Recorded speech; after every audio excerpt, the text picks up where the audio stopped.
Pemerintah Jepang membentuk panel ahli yang terdiri dari para akademisi, kepala pemerintah kota, dan pengacara yang akan meninjau program magang teknik asing yang bermasalah di negara itu dan mengusulkan cara untuk memperbaikinya. Nah, jadi akan diadakan pertemuan tentang perubahan sistem regulasinya untuk program magang. Ya, mudah-mudahan akan mendapatkan hasil tentang program ini dan bisa dinikmati oleh calon peserta magang dari Indonesia. Mudah-mudahan diperbaiki sistemnya dan dipermudah, terutama di soal biaya ya.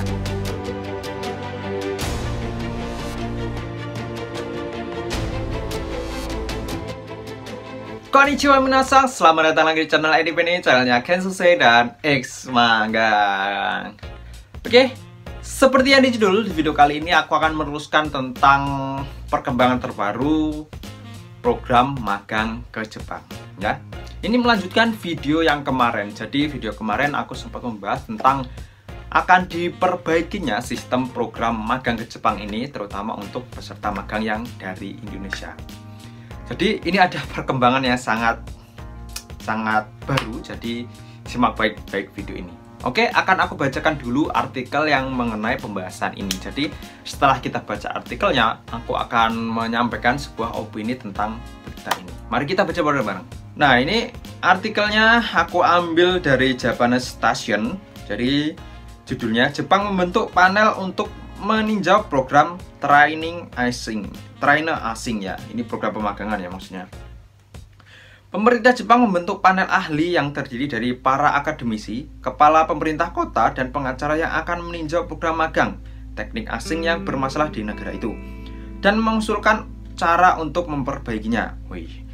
Meningkatnya jumlah kasus pelecehan terhadap peserta pelatihan asing telah mengakibatkan meningkatnya kritik di dalam dan luar negeri dengan klaim bahwa itu adalah kedok bagi perusahaan untuk mengimpor tenaga kerja murah daripada program untuk mentransfer keterampilan ke negara berkembang. Nah, itu ya. Itu adalah menjadi permasalahan yang menjadi bahan kritikan dari dalam dan luar negeri ya katanya. Karena itu dijadikan kedok untuk mendapatkan pekerja murah dari negara berkembang dengan beralasan mentransfer teknologi supaya nanti bisa diterapkan di negara asal mereka. Ya, menurutku peserta magang yang Jepang ini terus pulang ke Indonesia itu menurutku banyak sekali yang tidak mengembangkan skillnya yang diterima dari Indonesia. Jadi ya aku benarkan untuk artikel tadi ya. Akihiko Tanaka, presiden dari Badan Kerjasama Internasional Jepang, akan memimpin panel dengan 14 anggota lainnya yang akan mengadakan pertemuan pertama mereka pada akhir tahun. Para anggota diharapkan bertemu sebulan sekali dan menyusun laporan tengah semester sebelum menyerahkan laporan akhir sekitar musim gugur 2023. Kementerian dan lembaga pemerintah terkait kemudian akan merevisi program yang sebenarnya. Pada sesi studi yang diadakan oleh Menteri Kehakiman pada awal tahun ini, para ahli yang berpartisipasi mengatakan ada kurangnya informasi yang dibagikan kepada peserta pelatihan dan pengusaha sebelum dimulai magang, yang telah menyebabkan perbedaan antara upah dan keterampilan. Di antara isu-isu lain yang dibahas termasuk peserta pelatihan yang berutang besar untuk memasuki Jepang, pekerja dengan jam kerja ilegal dan tidak menerima upah. Panel diharapkan mengadakan diskusi berdasarkan temuan tersebut. Jepang memperkenalkan program pelatihan untuk orang asing pada tahun 1993, terutama untuk sektor pertanian dan manufaktur, dengan peserta pelatihan diizinkan untuk bekerja hingga 5 tahun di tempat kerja tersebut. Pada tahun 2017, undang-undang dirancang untuk memperkuat pengawasan perusahaan dan pertanian yang menerima orang asing yang bekerja di bawah program pelatihan pemerintah mulai berlaku. Semoga kedepannya hasil dari keputusan tim panel ini akan memberikan kemudahan dan keamanan untuk para pekerja asing yang mencari nafkah di negeri Sakura.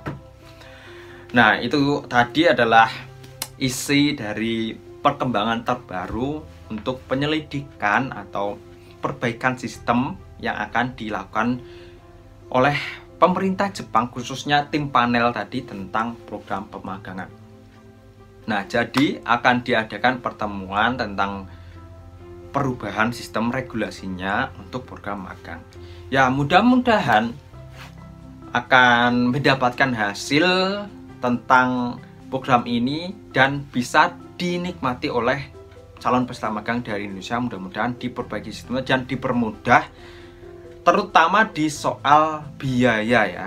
Di sini aku akan tekankan di pembahasan tentang biaya, karena sekarang untuk program magang swasta ya, terutama yang aku ambil contoh yang swasta, itu memerlukan biaya yang sangat mahal. Untuk sekarang di kisaran 35-60 jutaan, bahkan bisa lebih. Ya, seharusnya untuk program swasta ini meniru untuk program yang IM Japan ya.